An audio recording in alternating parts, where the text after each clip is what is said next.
That's so funny, Ryan. Oh man. Sorry, I was just trying to do like the cut in from the scene. Oh, it's like, what just happened? I Yeah. don't know. I remember like Clarissa explains it all. I wonder if you That actually that didn't work. yeah, I Good did. try though. I did. All right. Break the ice. We'll give it a few minutes while people start trickling in.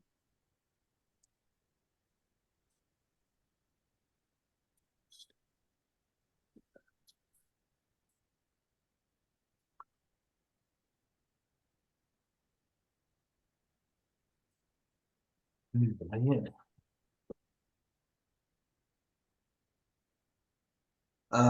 have you been down to Florida recently or no? I'm sure your grandparents are down in Florida, right? I'm actually going down next week down to Miami. Oh, Yeah, awesome. my family's down there. So going to see them, going to the Miami Clemson game. Ooh, should be fun. Yeah. Yeah, we're doing one last hurrah. My parents are moving up north from Florida, and we're heading down tomorrow morning through the weekend. Go. Exciting. A little bittersweet. Where were they? Vero Beach. Got it. Yeah, it's on the East Coast, like 3 hours north of Miami. Oh, it's my slackers. All right, we're gonna give it one more minute and then we'll get started.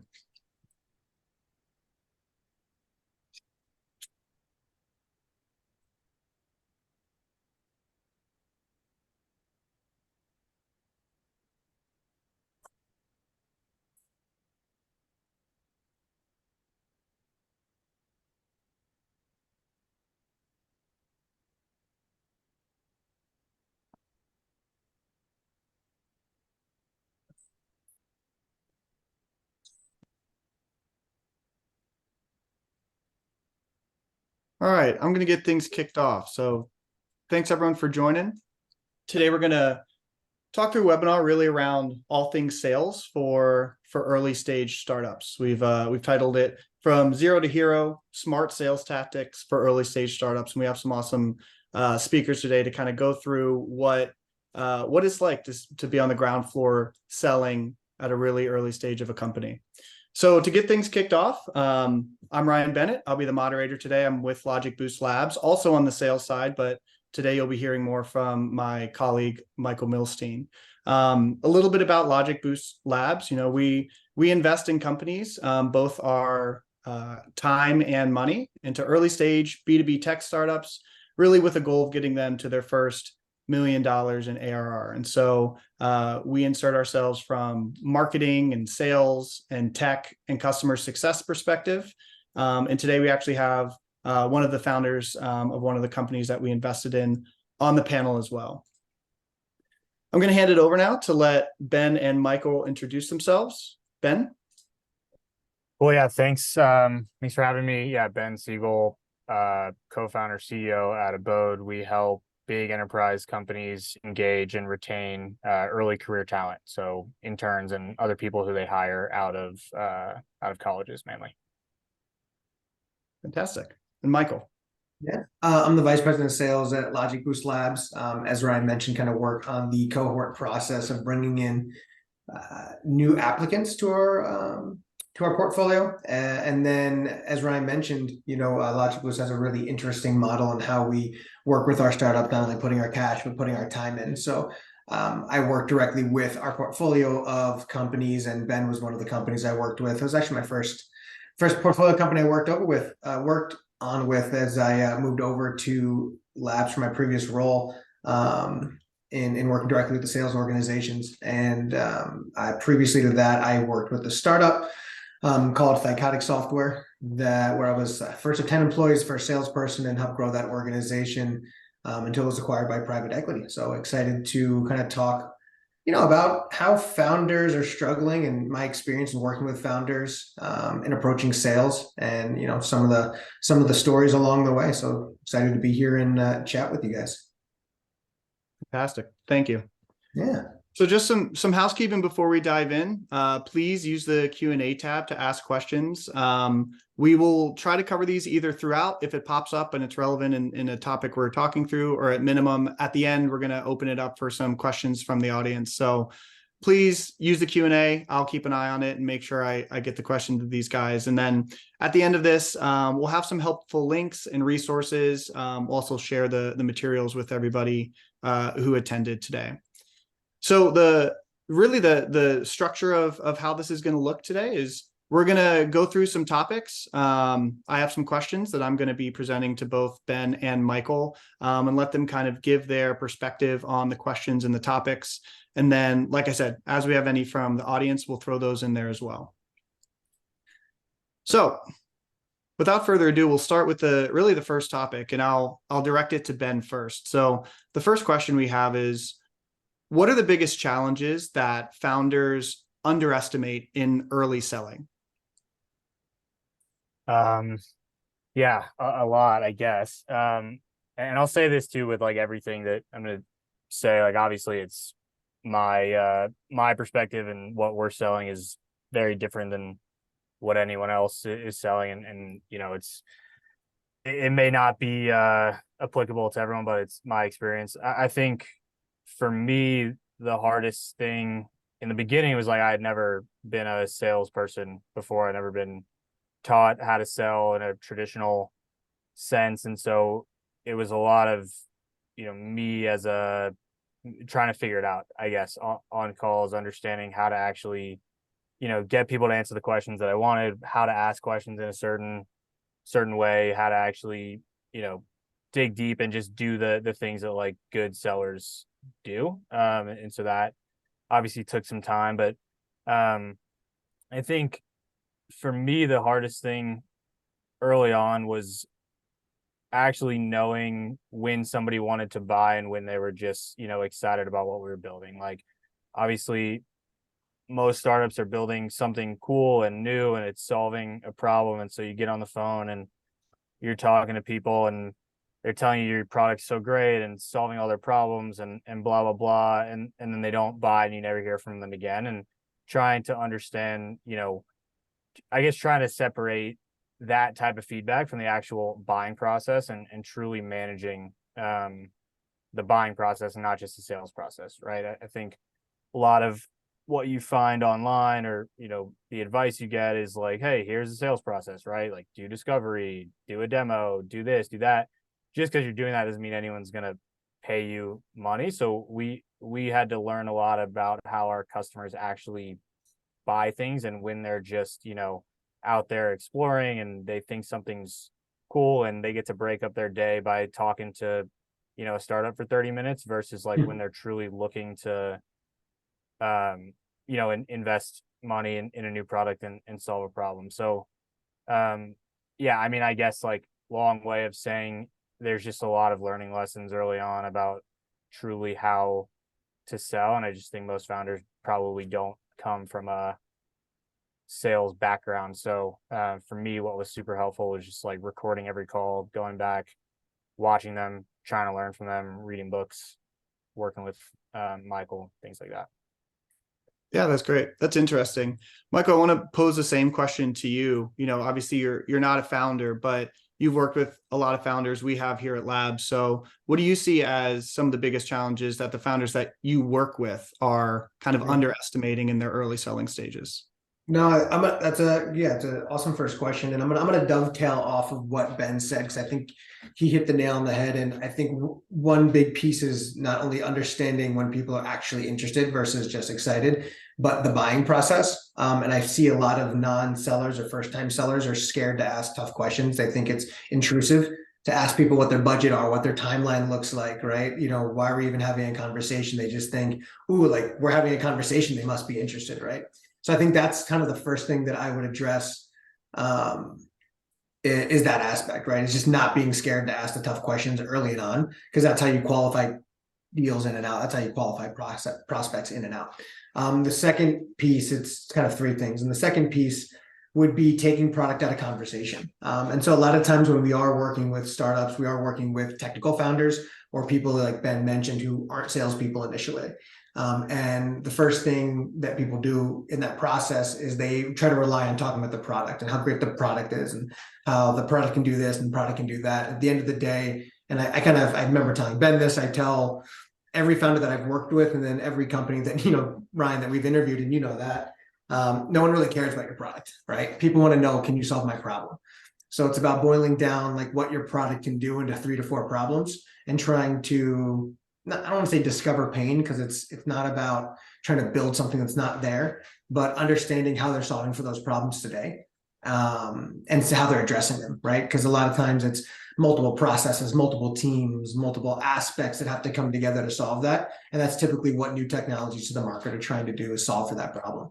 And the last piece, but I think it's like almost the most important, is the dedicated time needed in sales, right? And I think, Ben, you've experienced this in the last probably year or so, right? It's like going back to, it's hard to juggle being a CEO and being a salesperson at the same time, right? You're trying to raise money, lead the direction of the organization. And it's like, wait, but I also have to sell and get people in the door, right? And a lot of times early on, organizations, startups can't, afford salespeople or afford to bring people in. So they're doing it themselves. And it's that juggling act. But that dedicated time of spending 40 plus hours a week selling is super important. I think that's something that a lot of founders don't anticipate going into building out their company. As they look to being an entrepreneur, and I think that hits them hard and fast initially. Yeah, that's great. I think the punchline is sales isn't easy, especially if you don't come from a selling background and you're not comfortable with that. I think I appreciate your perspective on that. And Michael, I want to stick with you on the kind of next question, because I think it rolls right into what we're talking about. But when working with founders, what have you seen has been effective in helping sell in the early days when maybe the product is rough, or support from marketing might be limited, and you're really just scratching to try to get leads and sales in the door? What are some of the effective ways that you've been able to help, or you've seen founders kind of overcome those challenges? Yeah, it's interesting. It's kind of like a double-edged sword, because there's kind of a few things you have to look out for. And it's like, if you do one, you're sacrificing the other. And if you do the other, then you're sacrificing the first one. But the one thing that I think is super important is defining an ICP. And it's something that I've also learned in working with a bunch of startups and founders, is that if we try to sell too wide, too fast, you get lost and trip the messaging. You don't know who you're targeting. You don't know how to target them. You don't know how to sell them effectively. But if you can focus on a specific ICP, or initial customer profile, or ideal customer profile, excuse me, then that can really help you hone your message and figure out how to solve the problem of that customer group. For example, I remember early on with Ben, we were trying to sell a product to a very wide range. We had our niche of like the types of people we're going after, but it wasn't a specific industry. Almost to the point, I remember we did a white label of the product, and it's the old product in its infancy stages. And we're just super pumped about that, and took that home, right? It got revenue in the door. I think it was probably one of the larger deals we sold at that time, if for a long period of time. But at the same token, because we were focusing on that, even though we got revenue in the door, it's like, ooh, well, maybe we can go make money doing that. So do we start thinking about a strategy going that way? And it really just takes your focus off, again, the ICP, or that ideal customer profile. So I think that's something super important, is defining that and really understanding that, and then being where they are. And I think that's one thing that actually Ben and Parker did very, very well at Abode, or formerly Scholars, is they had a podcast that was built off understanding their ICP, and that was a great lead generation tool for us initially. Awesome. Yeah, Ben, I want to pass it, same question over to you around, how do you kind of overcome the early stage product, or the lack of marketing support? And maybe you can talk about the podcast, or kind of whatever you found, but I'd love to hear your perspective on that same question. Yeah. I think Michael kind of just hit on it, but I feel like the first thing that we did wrong was I think the first question is is the product even ready to be sold? Right. In the early days, I think I don't think I realized this at the time, but looking back on it, I think my job was actually just product, right? Like sales conversations were actually just product feedback conversations, and learning a lot about what our customers actually did want and what we needed to build to be able to go sell to them.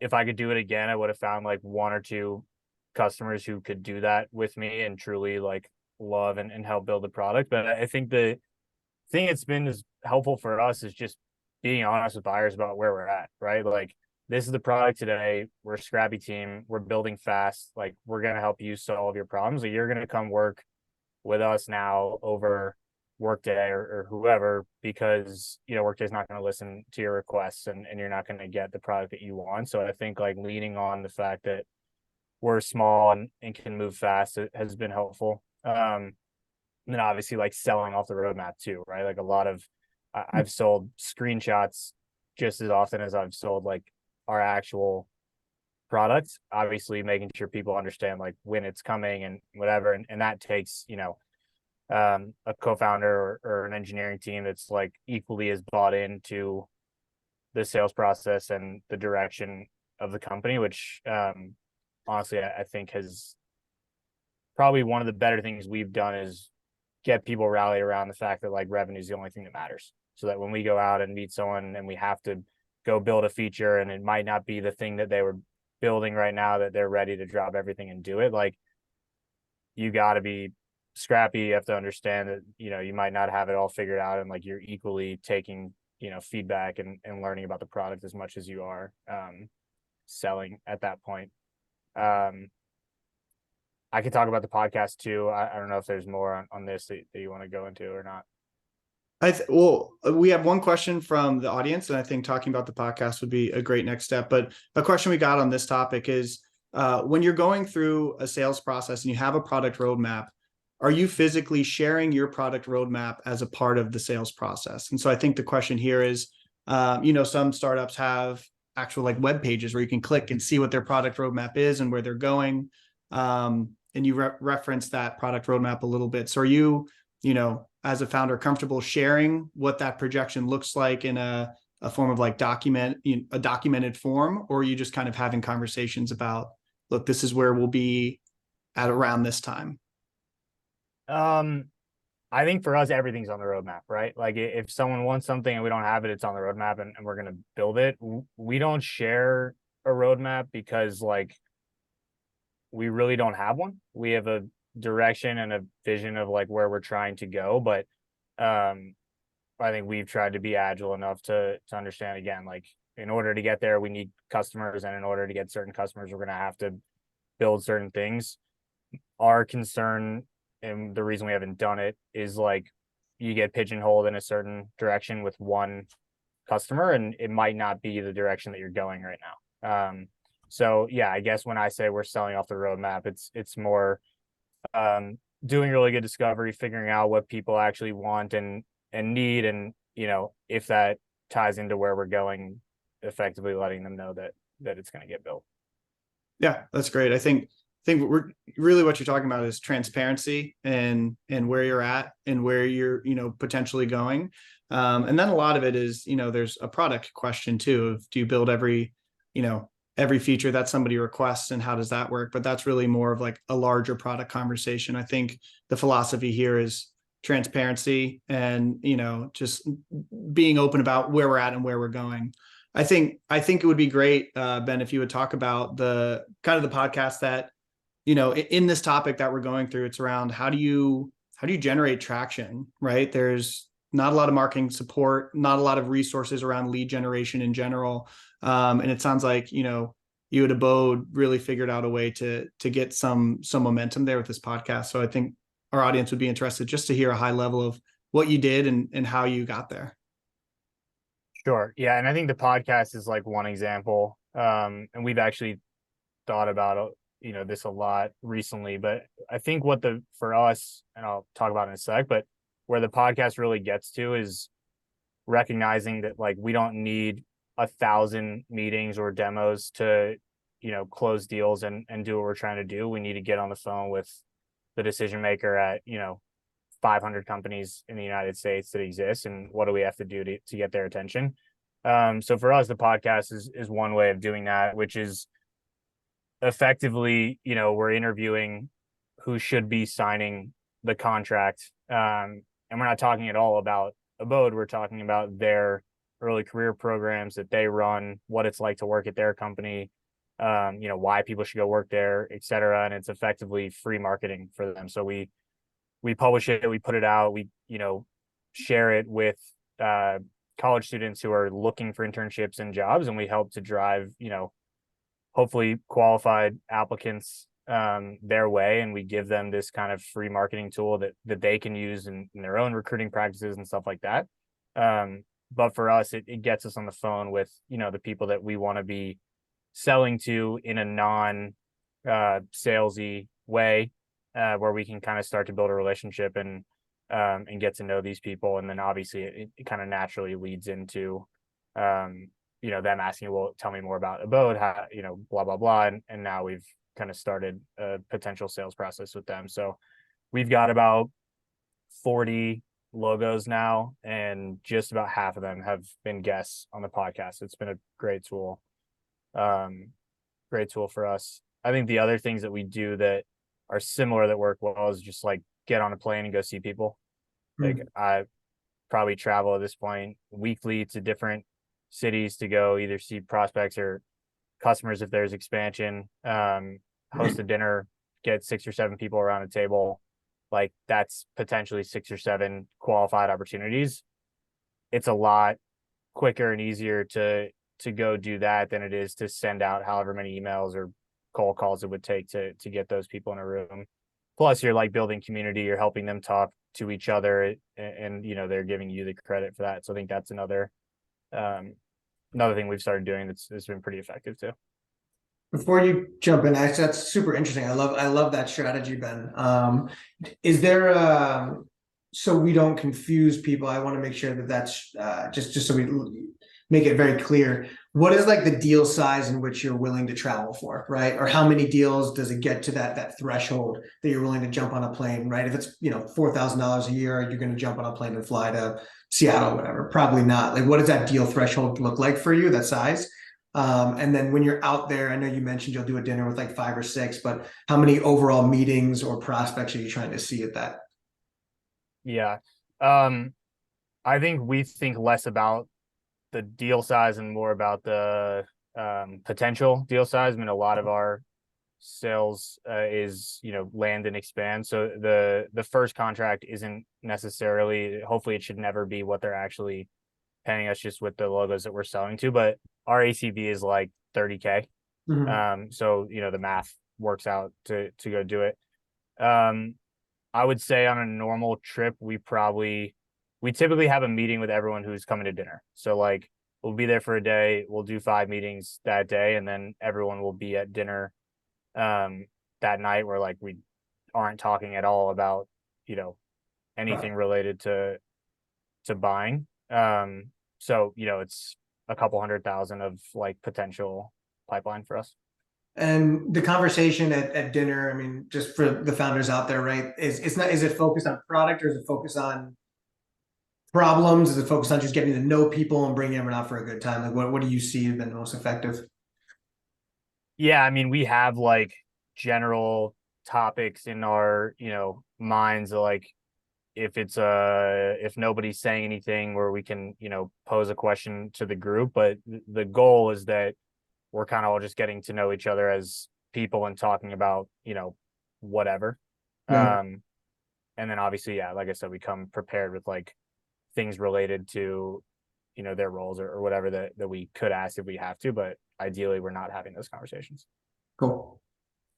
It's great. And another question from the audience came through about who is going on these trips, and is it the same group every time, or will you pull in different people for different prospects? Yeah, I mean, we have a small go-to-market team. It's me, a co-founder, and an account manager. So it's either me and my co-founder, or me and an account manager. We've had AEs and roles like that in the past. People want to talk to the founder. Ideally they want to talk to whoever's the CEO. It makes them feel like you care about them and want to earn their business. Like I go on every single trip for that reason. It's also just like great learning opportunities for me as think about product and other things that we could be doing. But so typically it's me and our AM, just because we try to do trips around cities where we have like one customer at a minimum. So they go see the customer and then we do other meetings. But I'm always there, and I think I'll be doing that for a long time. Awesome. Great. That's great insight. Yeah. So let's move on to the next topic then. And I'll lead with you, Ben, for the first kind of answer on this one as well. Is when you're early stage in selling, where do you feel like the most valuable addition could be for you as a founder selling? And so this question is really around, do you wish early on you had more marketing materials or more, kind of sales collateral, sales brochure, or you wish you had an SDR sooner? If you think back on early days of selling, when you're the founder, really kind of grinding that out, what do you see as the most valuable, like first thing you should have done to kind of add on to the sales org, even though that was just you at the time? Yeah. And I guess context on my answer is like, after we raised our seed round in April of last year, at one point I had a head of sales, 2 BDRs and 2 AEs, I think. And now they're all gone for different reasons. I think the way that I'm going to rebuild our go-to-market org is around like where my weaknesses are or where, I don't have time to do certain things. So like for me, I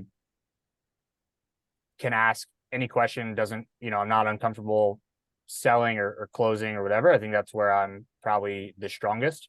Where I'm not the strongest is prospecting, where it takes a lot of time is, writing follow-up emails and doing some of the kind of more tedious AE tasks that would exist. So for me, like that's where I need support and where we'll hire. But if there's, like Parker, my co-founder, is really, he can get anybody in the world on the phone, right? So if he was saying it, he would probably hire on the other side of the coin. So I think it's probably like figuring out where your strengths are as a seller and hiring around that. I really don't like the standard playbook of like, you need an SDR, you need an AE, you need this. Like at some point you do. But at like the earliest stage, like no one's going to be better at selling or closing than me or whoever it is in your company. And you have to just basically hire, assistants, for lack of a better term, people who can help you, do the things that you're best at. And that's kind of what we're doing now. Yeah, that's great. I think that's great perspective. Michael, throwing it to you as well. And I would say maybe, if you could answer it from the vantage point of, you've worked with a lot of founders, you've seen kind of the trends of strengths and weaknesses when it comes to founders. So the same question to you, from what you've seen, what do you see as like the most valuable kind of first addition to a sales org or sales process? That's tough. I love working with the founders because they typically are the SMEs of the industry that we're trying to sell into, or the problem that we're solving. And I'm obviously not that SME, but I can help them push the conversation along and get the deal to where it needs to be so we can get into a close situation. So for me, if I'm going to be selling independently of the founder, that's where you mentioned earlier, resources, right? Whether it's case studies or quick overviews, whatever it may be, a deck that I can modify on my own on the fly because I'm doing research on a client before and I know what their problems are, and I can throw that into the deck and really speak to it when they get the team onto the conversation. So it's like kind of almost not the opposite, but like the flip side. I guess Ben kind of hit that, in overall, it's like finding out where the strengths and weaknesses are and then supplementing those strengths and weaknesses in a sense. So essentially I'm talking about the same thing, because my strengths are not going to be SME in the industry, right? It's going to be understanding the process and moving people through the funnel. So anything to help support that aspect on the flip side for me. I also am like Ben, I hate prospecting. It's not my fun. It's not fun for me, right? It's definitely, you get to a certain point in your career, especially as a salesperson, where you've done that for years and you want to get away from that. So yeah, if there's anytime I can help, I can get, whether it's human help or technical help to supplement that, that's definitely something that I'm interested in as well. Get leads in the door, right? That's what I'm looking for. Yeah, of course.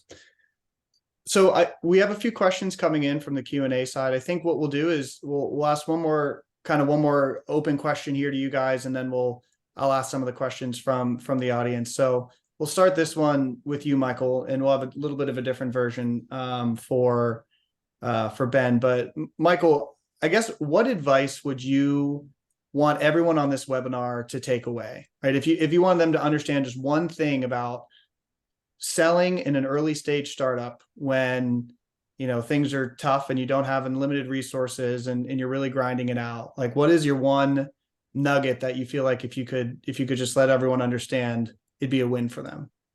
Sure. I think it's twofold. And we kind of talked about it earlier. Ben alluded to it, and it was like the last piece that I mentioned was that, like, it's going to take dedicated time. Like, this is going to take time. There's no way around it. You're going to have to do it, right? You know, you can go hire a co-founder, you know, and bring him in, but it's not going to be the same, right? Unless you guys actually co-founded the business together and understand it. And the second piece is, like, stop focusing on product and focus on problems. And that's another, you know, that's the big thing I mentioned initially, is that a lot of founders like to talk about their product, how great their product is, how it's, you know, whatever, how it's doing what it's doing. And at the end of the day, it doesn't really matter, right? It's how are you solving problems? So take that of what you're doing and how you're doing it and turn that into a problem conversation, because people will respond to problems. They're not going to respond to how great your tech is. That's great. Yeah. And Ben, I mean, same to you, but I want to frame it to you as, what do you wish you knew or could do differently working in a startup as a sales leader, right? You've evolved and you've done a really great job, but looking back, like, what is that one thing that you're like, I wish I would have made this step instead of that step? And I think it'll be the same kind of valuable nugget to our audience, but I think it's really interesting from your perspective as a founder who's been on the journey. Yeah, I think, I guess two things. One, to kind of similar to Michael, but like, when you're walking into a board meeting, nobody cares how many features you built this quarter. Like, they care about growth and revenue. It's the only thing that matters. So for me, pretty recently, actually, I started every day now, I look at what I think I have to do that day, and I basically go down the list and ask myself, like, is this going to actually drive growth or not? If it doesn't, I just don't do it. So there's like a million things that I used to do that I just don't do anymore because, frankly, they don't matter. But I think the biggest switch for us in just like accelerating deals through our pipeline was we actually just changed the name of every stage in our CRM. So it used to be like discovery, demo, whatever. But those are all actions that, like, we were taking, right? Like, when the buyer got off the phone, they didn't care what just happened. And I was moving them through, and it's all vanity metrics, right? 80% of people are going from disco to demo. It doesn't mean they're going to buy anything. We changed the names of all of our stages to what they're actually going and doing internally. And so now our stages are like exploration, internal review, budget approved, security and legal, since we're selling to like enterprise. And if they're not actually doing that action item on their side and we don't know they are, they don't get moved. And it's a really eye-opening, like, process of really understanding where your deals are and where you need to focus. And we started seeing, like, every single deal that we were losing, we lost at the same stage. So we knew how to go fix that. I wish that's how I would have built the CRM from day one. But yeah, I don't know if that's helpful or not. For us selling enterprise, I think it was important. Yeah, I think that's great. I think from a process perspective and in the sales process in general, I think changing the deal stages to, you know, what your prospect is going through is a mindset shift in how you sell and how you're communicating, and, you know, when you're pushing or, you know, feel like you should be pushing on a deal.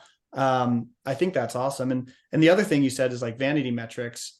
That's really important too, because as you know, as sales organizations grow, it's super important to understand where are deals falling off, where are there bottlenecks in the pipeline, where, you know, understanding the full funnel. And to your point, if everyone goes from discovery to demo because you had a discovery call with them and now you're trying to schedule a demo, it really doesn't mean anything to you as a selling, organization. So I think that's a great win in learning that everyone can take away. Yeah. That's funny. I love that. The vanity metrics. I remember my old organization, we had they cared about number of calls you made. And at the end of the day, it's like, who cares how many calls you made? Did you get your demos? Like, did you get the number of prospects in the pipeline to get them to a proof of concept, right? Did you get that proof of concept to close to a deal, right? We'll close one. But sometimes executives, I led that, man. It's like it's like the changing of the guard almost and how things are done. That's super smart. I like that. Right. Very cool. Awesome. I think this was fantastic and really getting both of your perspectives from a founder and someone who works with founders. What we'll move to now is some of the questions that we've gotten in the audience. And so one of them here is maybe right in line with what we just talked about. But the question is, I get a lot of demos / calls booked, but they seem to either ghost me or fall through the cracks. Do you have any tips or tricks to help me close more of the demos that I have? Anyone who wants to jump in and start that, but their question's really around, they get people on the phone, but then they're not doing anything after that, not getting them to close. I can kind of start with the first one is, depends on how you're asking for the demo and what you're asking for in the demo. If people will say nice things to get you off the phone, right? And so I think that comes down to qualification on the initial conversation, right? So it's if you have a conversation and understand their problem and talk about how, again, it goes back to that. I hate to harp on this, but like talk about how you can solve that problem. They're probably going to show up for the demo. If you get on a conversation and tell them how cool the tool is, they're going to be like, oh, that sounds awesome. Like, yeah, let's schedule a minute. But then their day goes on and they get on the calendar update 30 minutes before the meeting or 15 minutes before the meeting next week. And like, what is this about? I don't remember. And it's because we didn't create enough value on the front end. And I'm a firm believer in that. So then they'll just be like, I can't come. I'm not going to make it. Right. I think all three of us on this call may have been, guilty of that at some point as well. Right. Like appeasing sounds cool. Tech sounds cool. Yeah, let's hop on a phone. And then, when it comes down to like, I got a bunch of stuff to do today. I don't feel like jumping on this call. So it's, again, I'll go back to that value statement, like creating the value early on. If you can create that value early on, people will remember you, they'll remember the company, and they're more likely to hop on that conversation. I guess I would say I actually talk people out of taking demos with us now. Like I try to just, I think that happens. You getting ghosted on a demo happens when your discovery is not good enough. And like if someone's asking to see the product, I actually try to convince them not to, just because it helps me uncover truly what they're trying to solve. And so I would just say like it's probably less of a problem that you're getting ghosted. Like if someone's not showing up, they're not going to buy anyway. So who cares if you're giving the demo or not? And probably goes back to just like doing much better discovery and getting people who are actually qualified and want to buy the product and have a real reason to buy the product. Yeah, I think earlier in the conversation, we talked about ideal customer profile and really understanding that. And yeah, it's super important to disqualify early and understand thoroughly what they're looking for, what problem they're actually trying to solve. A lot of times people don't know what they don't know, and they're looking for a solution that maybe your tool doesn't solve, or maybe they're in the wrong ballpark. And so that initial discovery kind of process, whether it's a call or however you're, capturing information, the more buttoned up that can be and the more focused it can be on disqualifying people, the better chance you have to actually have quality conversations moving forward. So yeah, I think that's great. And hopefully that answered the question. Another one we had, we haven't talked too much about this, but it's interesting. The question is, do outsourced SDR / automated outreach bots work? Or should I spend more money and hire internally? So the question is, there's a lot of outsourced SDR companies we get reached out to by them all the time. And is there opinion from either of you on, should someone just go hire a team internally, or should they go try to maybe save some cost and resource and have an external either team of people or LinkedIn bot or whatever that looks like do outreach? You remember that one we tried, Michael? Yeah, it's so bad. I Um, think it's vanity metrics. Like if you just want a bunch of meetings on your calendar for the sake of, looking busy, maybe. And I guess it depends on what you're selling too, right? Like at least for us, um, we would never hire a firm like that or use a bot where there's a limited number of people we're going after. But I also think just like as you think about scale, if all of the institutional knowledge is in some outsourced firm with BDRs that are never going to work for you, it's not, it's only going to get you to a certain point, right? Like I'd rather go spend more money and find someone who I can hire to actually like learn the business and grow and be more productive outside of just booking meetings on my calendar at some point. So yeah, I would never hire an outsourced firm, but I guess it works for some people. Otherwise, they wouldn't exist. yeah. I think there's a distinction between like an outsourced BDR team and like an outsourced tech, and I think it depends. It's twofold. So one, the outsourced BDR team, I'm on same plane as Ben now. Don't outsource BDRs. They clearly do work. If they have like a BDR to hire program where it's like, hey, this person's specific to your account, and if you like them after 3 to 6 months, you can bring them in. Then that kind of gets to where Ben is going, because it is a little cheaper on the front end. You don't have to worry about healthcare. You don't have to worry about all the extra stuff that employees need at that moment, right? Firing, hiring, all that kind of stuff. But I'm a big fan of bringing someone into the business and having him do that, because then, as Ben mentioned, that tribal knowledge, they can grow with the business, and then you can promote them into different positions, which is great.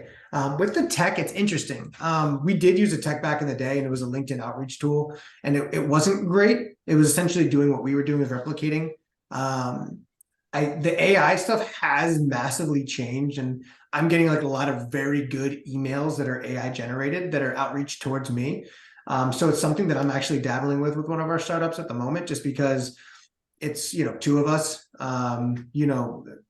doing hitting 500 people very quickly in a week without much effort is different than spending 6 to 8 hours a week building out lists, doing custom messaging, if not longer, right? To hit that. And if the AI's gotten to a point where it might be equivalent, right? So I'm a firm no on the outsourced BDRs, but on the tech, I think it just depends on what the company is. Like I had a call with a company this morning around that, and they just weren't up to snuff. But I had one last week that I was like, wow, that's actually super impressive in how they're doing it. So that's kind of my 2 cents on that. It just depends.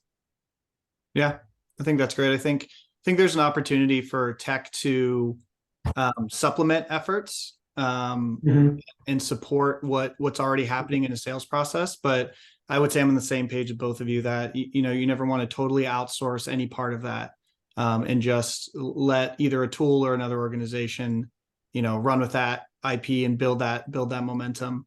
I think that's great. I think we have time for one last question. I know we have a few in here, but we'll take one more and then kind of, wrap up this webinar. The last question here that we'll ask is, how do you think about discounts? I've heard that quality tools should never discount, but also I don't want to lose a deal if I can discount 10% to win the business. So this is around, as a sales tool, what are either of your perspectives on, do you bake in room for discounts? Do you never discount? Kind of what do you do from a pricing perspective to win a deal, or not? You want to go, Ben? I mean, yeah, you're gonna have different perspective than me. I guess it depends on like where you're at in the life cycle. For us, like we've changed our pricing model 15 times. So the discounts are kind of arbitrary. Like we're gonna probably change it 15 more times before we actually figure it out. So when we were, trying to, even now, like we're in logo mode, like we want as many people using the product as possible. And, 10% on a $30,000 deal is $3,000. I think the lesson we've learned is like, there's a difference between discounting it and first year discounts and how to actually do it and what to get in return. I think the only thing I wish we did differently was get something from everybody who we gave a discount to. It would make the case studies you talked about easier, getting testimonials, things like that. But I don't think there's a single piece of software in the world, especially right now, that's not having to discount to get customers on board. Yeah, so I'm in the same boat, especially in the early days. But yes, discount. It's funny. I came from my first gig at Thycotic when before private equity came in. We were selling and we wouldn't discount, and we actually lost deals, in significant amounts of money because it was our policy not to discount. And then once private equity came in, really tightened up our processes, and we really started growing. I mean, I think each individual salesperson had the ability to discount up to 10%. Their immediate directors had like 25%, and then VP of sales could discount up to like 40% off product. As long as you're selling like a technical product, right? I feel like that's not a bad thing to do. If you're selling a service, right, you're going to really start cutting into your margins at a point. So yeah, I'm a big believer in increase the price a little bit, bake in the ability to go discount.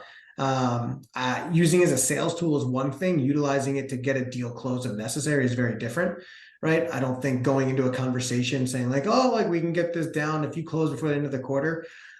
That always is it's very transparent to me that it doesn't really matter that you're devaluing the cost of your product. So I wouldn't utilize it off the bat. But if it's coming down to it and you're having conversations with the decision maker and they need 5, 10, 15, 20% to get this across the line and it's not going to eat into your margins, then sure. Right. Like do what you need to do to get the sale in, especially as Ben mentioned, you're in logo mode, just discount the tool to get the deal in the door. Yeah, I agree. And I really like, Ben, your point on the kind of exchange of value, right? Like we'll discount, but we want a testimonial. We want a review on G2. We want, a case study. And you'll find when you're selling and you're working with prospects who want to work with your tool, at that point, they're buying anyway. They're happy to do that. They're happy to give a few, moments of their time or effort. And so, for anyone listening, discounting is okay, but when you can get some value out of it on your end too, and that can pay dividends. So fantastic. Well, I want to thank everybody for joining. Particularly want to thank, Ben and Michael for talking through everything, sharing their opinion. I think it was really valuable, and there's some really good information shared just around all things startup sales. I have up on the slide here's, resources for both Ben and Michael. If you want to go connect with them on LinkedIn, go reach out. As well, there's, LogicBoost has some content out there around overall sales and mentorship and things like that. So, everyone will have access to these resources post webinar. But again, thank you everyone for joining. Thank you, Michael and Ben, and we'll see everyone next month on our next webinar. Yep. Thanks, Ryan. Thanks for joining, Ben. Great to talk to you, man. Thanks, guys. All right. Bye. See ya.